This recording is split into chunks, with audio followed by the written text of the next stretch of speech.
Why does Jesus want us to be prepared like those waiting for the arrival of the Master? Why does Jesus narrate the parable to the people? How does Jesus explain the promise of happiness through the parable? All these questions and more answered during today's episode of Daily Reflections.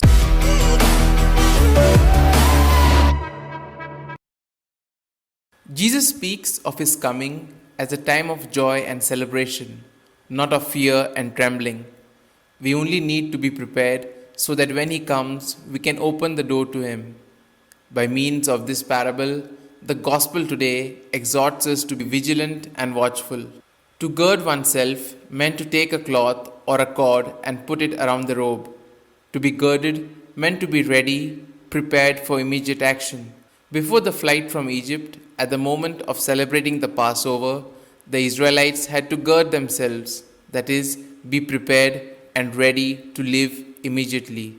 The lamps should be lit, because to watch is the task to be carried out during the day as well as during the night.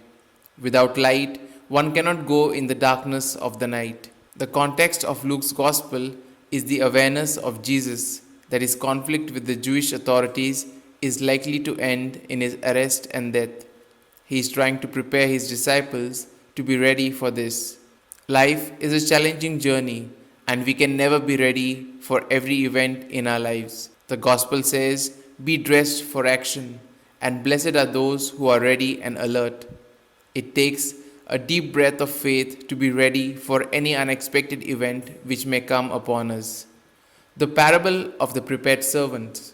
In order to explain what it means to be girded, Jesus tells a brief parable. A number of parables, including this one from Luke, reminds us that the Christian life is on the same level a matter of conscious choice, of being awake and alert. The task of waiting for the arrival of the Master demands constant and permanent vigilance, especially during the night, because one does not know at what time the Master will return. The employee has to always be attentive and vigilant. When we are fully involved in anything, our attention is complete. At other times, we tend to put things off. It is a great gift to be alert to the fact that we have come from God and we are going back to God. This helps us to put our whole life into a proper perspective. Closeness to Jesus is what keeps this awareness alive. The promise of happiness. Here, in this promise of happiness, things turn upside down. The master becomes the employee and begins to serve the employee who becomes the master. At the Last Supper, Jesus teaches us that even though he is Lord and Master, he became the servant of all. The happiness promised has something to do with the future, with the happiness at the end of time. He repeats the promise of happiness, which requires total vigilance. The Master could return at midnight, at 3 o'clock in the morning, or at any moment. The employee must be girded, ready to be able to do his work immediately. The role reversal on the part of the Master, who serves those slaves who were awake and alert, says much about God's gracious bounty and generosity. In discipleship, there is no room for complacency or half-heartedness. The commitment required is total, and the reward is equally great. The lighted lamps symbolize the alertness required of us. Here are some points for our personal reflection. We should be girded, ready, attentive, and vigilant 24 hours a day.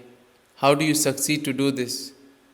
What does the promise of future happiness reveal to us about the goodness of God's love for us? In all the noise that surrounds me, where might it be that the Lord is close and ready to be with me more fully? These points can be of great help to reflect on today's gospel. And if you like our reflection, do share the good news of our Lord.